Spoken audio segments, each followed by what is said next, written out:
bem, agora faltam 12 minutos para as 3 horas da tarde. Estamos de volta com Conexão Futura aqui pelo seu canal Futura e também pela internet no nosso site. Bom, e o café em Minas Gerais, a soja em São Paulo e com calor intenso em todas as regiões do país, a agricultura enfrenta perdas muito grandes, principalmente de frutas e verduras. Na região sul de Santa Catarina, a sensação térmica de 50 graus provocou perdas de mais de 90% da safra de alface, por exemplo.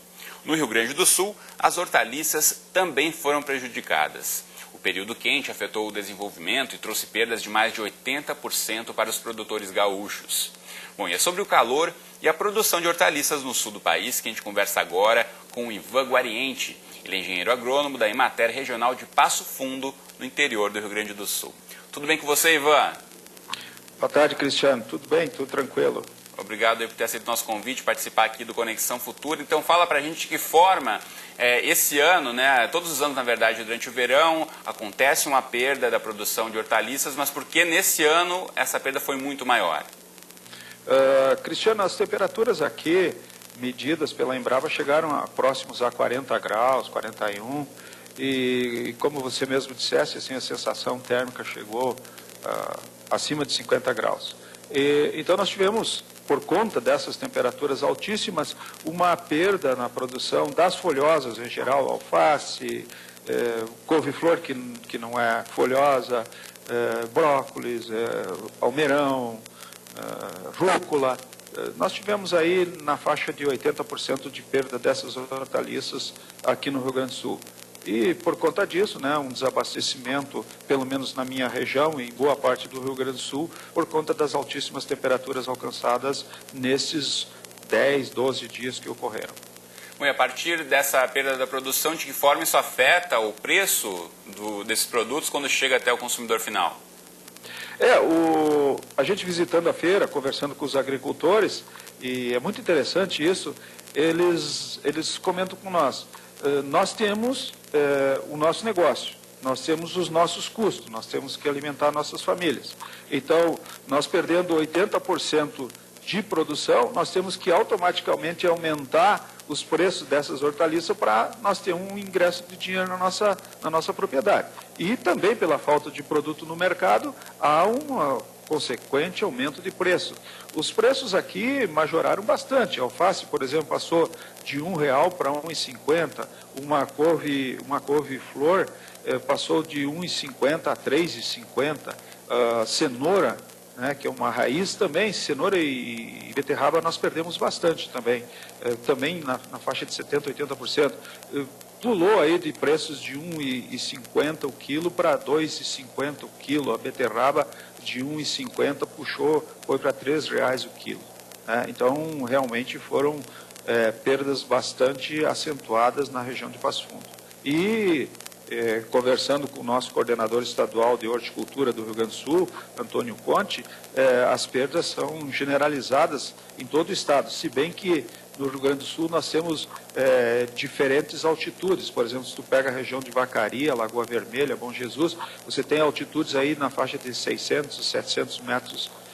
Então as temperaturas lá, apesar de terem ficado altas, não foram tão altas, são 4, 5 graus mais frio que aqui em Passo Fundo, que nós estamos na faixa de 400, 450 metros de altitude. Agora lá em Porto Alegre, ou na região de Santa Maria, as altitudes são 150 metros, Porto Alegre 10, 12 metros, então as temperaturas lá foram altíssimas, né? E nas regiões onde tem temperaturas mais altas, isso acaba prejudicando ainda mais as plantações. E aí eu pergunto a você, você falou um pouquinho sobre a questão do aumento dos preços, né, que é uma das estratégias que os produtores precisam recorrer para tentar reverter esse prejuízo, mas que outras técnicas, existem formas de manejo, existem outras alternativas para os produtores tentarem reverter esse prejuízo tão grande dessa safra?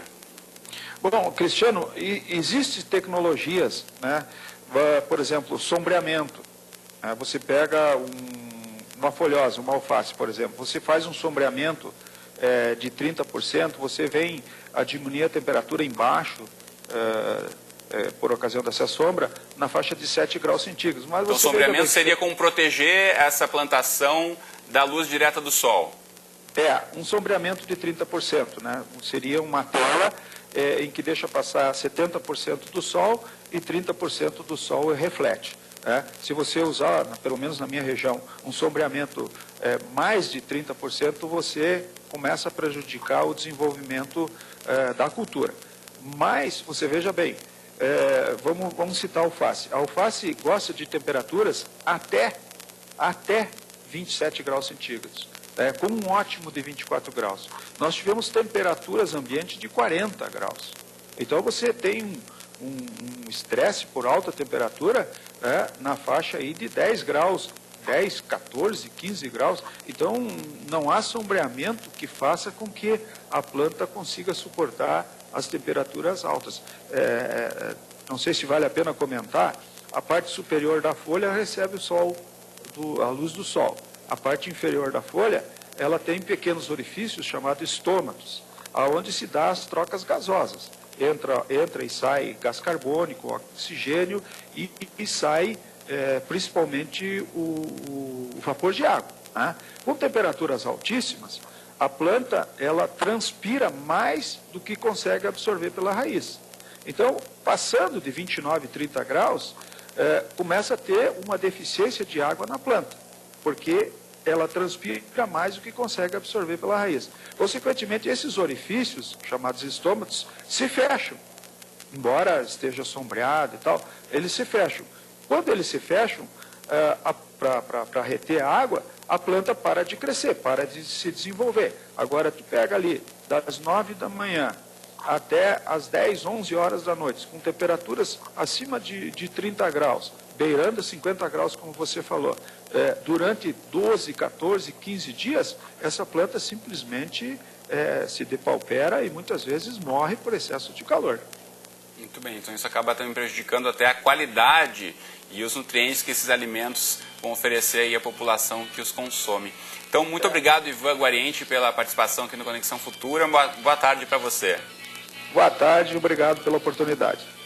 Muito bom. Deixa eu mostrar para você de casa também o site da Emater lá do Rio Grande do Sul. Você pode buscar outras informações. Deixa eu colocar aqui na tela para você. Está aí, emater.che.br, para saber mais sobre o trabalho desenvolvido lá junto aos agricultores do interior do Rio Grande do Sul. Bom, e na próxima entrada do Conexão Futura a gente fala sobre direito à educação infantil, com as mulheres totalmente integradas ao mercado de trabalho e essenciais para o sustento das casas. As creches cumprem um papel decisivo que ganha ainda mais importância quando pensamos que esse período do desenvolvimento infantil é fundamental para a formação da personalidade da criança. Então, claro que você não pode perder essa discussão. Então, desde já, mande para a gente perguntas pelo Facebook, pelo Twitter ou pelo telefone. Os contatos estão todos aí na tela para você ligar para a gente, mandar o seu tweet, mandar sua mensagem no Facebook, curtir, comentar aí para repercutir na sua questão daqui a pouquinho no estúdio com os nossos entrevistados. A gente volta daqui a pouco, logo depois do programa Nota 10 Primeira Infância. Eu estou aqui à sua espera. Até já!